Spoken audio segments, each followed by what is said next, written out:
Welcome to another edition of Reading with Rockfish. So happy to see you today. It's me, SL Rockfish. Nice for you to join me. I'm so happy you have.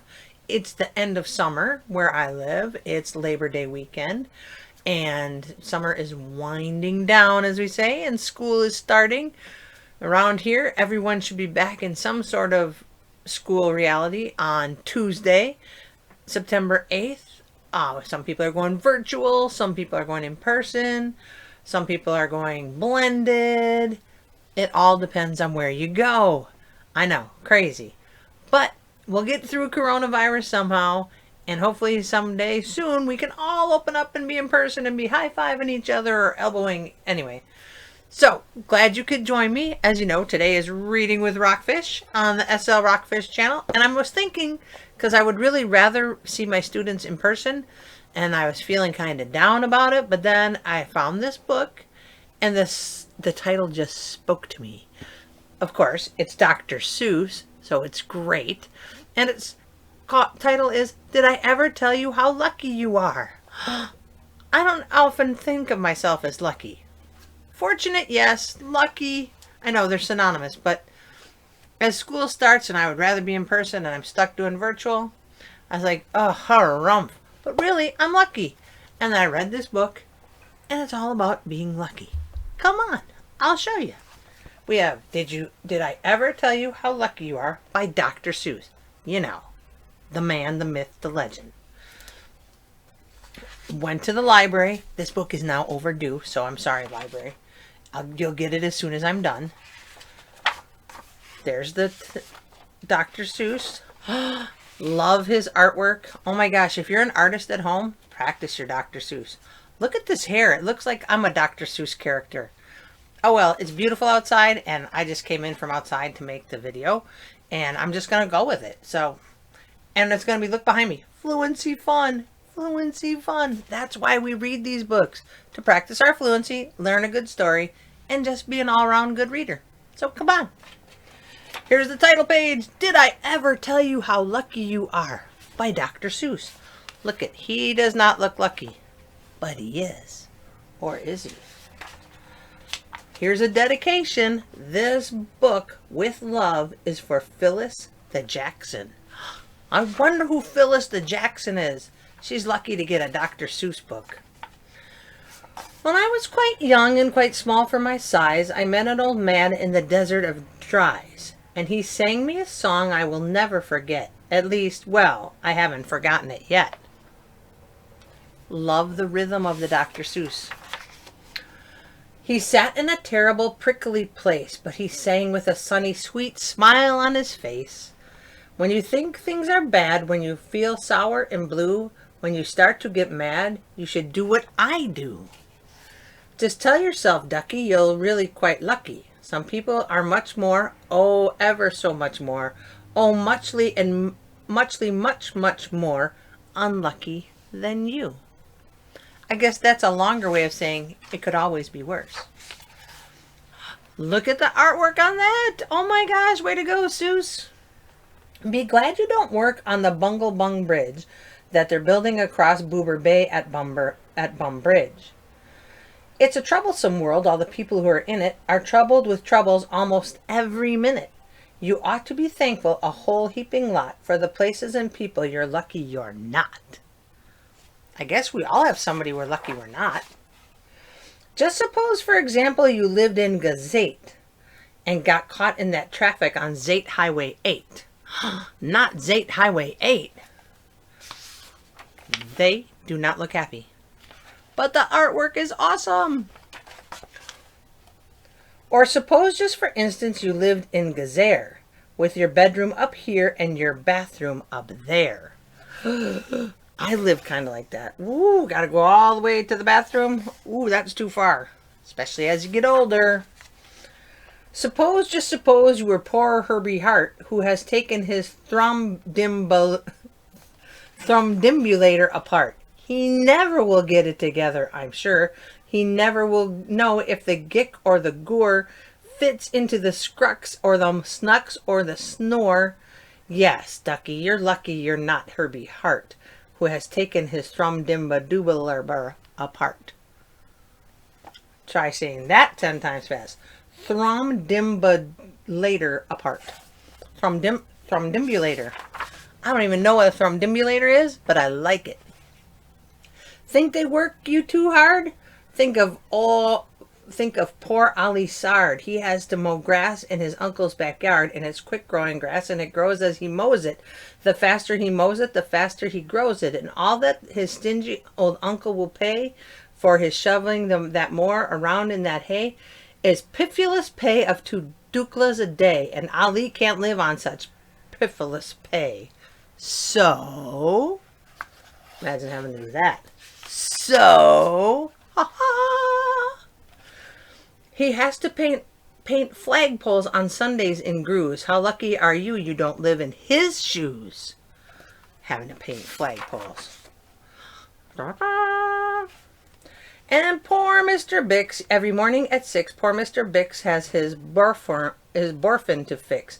It doesn't seem fair, it doesn't seem right, but his borfin just seems to go slump every night. It slumps in a heap, sadly needing repair. Bix figures it's due to the local night air. It takes him all day to unslump it, and then the night air comes back and it slumps once again. So don't you feel blue? Don't get down in the dumps. You're lucky you don't have a borfin that slumps. That looks like it would be very costly to have a borfin that slumps. I don't know about you, but my tongue is tired. And while we are at it, consider the schlots, the crumple-horned, web-footed, green-bearded schlots, whose tail is entailed with an unsolvable knot. If he isn't muchly more worse off than you, I'll eat my umbrella. That's just what I'll do. Eat my umbrella? No way. And you're lucky indeed you don't ride on a camel. To ride on a camel, you sit on a whammel. A whammel, you know, is a sort of a saddle held on by a button that's known as a faddle. And boy, if your whammel faddle gets loose, I'm telling you, ducky, you're gone like a goose. Gone like a goose. Look at that. That looks like a toilet paper factory. But wait. And poor Mr. Potter, T-crosser, I daughter. T-crosser, I daughter. He has to cross T's and he has to dot I's in an I and a T factory out in Van Nuys. How does Seuss think of these things? Oh, the jobs people work at out west near Hotch. There's a Hotch-Hotcher bee-watcher. His job is to watch, is to keep both his eyes on the lazy town bee, and bee that is watched will work harder, you see. Have you ever seen somebody work harder when they're watched? Yeah. Well, he watched and he watched, but in spite of his watch, that bee didn't work any harder. Not much. And then someone said, our old bee-watching man just isn't bee-watching as hard as he can. He ought to be watched by another Hotch-Hotcher. And the thing that we need is a bee watcher. A bee watcher. Who watches the bee watcher? The bee watcher. Well, that's kind of a boring job. Well, the bee watcher watched the bee watcher. He didn't watch well, so another Hotch-Hotcher had to come in and watcher. And today, all the Hotchers who live in Hotch are watching on watching the watcher who watching that bee. You're not a Hotch watcher. You're lucky, you see. Whew, that hurts. What? And how fortunate you're not Professor DeBreeze, who has spent the past 32 years, if you please, trying to teach Irish ducks how to read Givanese. Givanese? And think of the poor puffing Pugelhorn players who have to parade down the Pugelhorn stairs every morning to wake up the Prince of Pooboken. It's awful how often their pugels get broken. A broken pugel, that sounds painful. And oh, just suppose you were poor Harry Hadow. Try as he will, he can't make any shadow. He thinks that perhaps something's wrong with his giz, and think that, by golly, there probably is. What's wrong with his giz? He's got no shadow. And the brothers Bazoo, the poor brothers Bazoo, Suppose your hair grew like theirs happens to do. You think you're unlucky? I'm telling you, ducky, some people are muchly, oh ever muchly, muchly more unlucky than you. And suppose that you lived in that forest in France where the average young person just hasn't a chance to escape from the perilous pants-eating plants, but your pants are safe. You're a fortunate guy, and you ought to be shouting, "How lucky am I?" Imagine a forest that steals your pants. And speaking of plants, you should be greatly gladish you're not Farmer Falkenberg's 17th radish.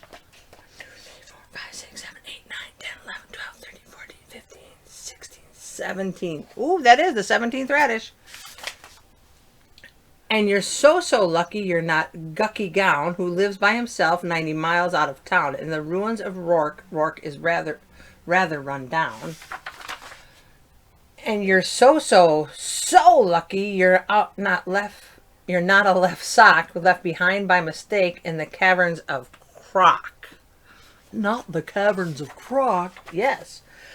Thank goodness for all of the things you are not. Thank goodness you're not something someone forgot and left all alone in some punkerish place like a rusty tin coat hanger hanging in space. We've seen those on wires where I live. That's why I say, ducky, don't grumble, don't stew. Some critters are much, oh ever so much more unlucky than you. Whew! There you go. Things could always be worse. I have to remember that as the year progresses and as things go on in our lives. Remember, things could always be worse. We're all lucky in some way. Not as cleverly lucky as, say, Dr. Seuss, but still lucky. Thank you for joining me. I hope you enjoyed that. That was long, so if you're still here at the end, yay you, woo, woo. It was a lot of fluency fun. Where is it? Woo! Fluency fun because it hurt me. It made my jaw a little sore. That's a lot of reading. That is a lot of vowel sounds and just a lot of fun. So I hope you enjoyed it. If you're practicing your English reading, great. If you're practicing fluency in any way, grandparents, parents, students, or if you're just learning English, Dr. Seuss rocks. It's the way to go. He's very helpful and he makes it fun. You don't have to read the whole story. You could read along or you get a different one. The best thing is to just read. Thanks for joining me, everyone. Thank you. See you. Peace.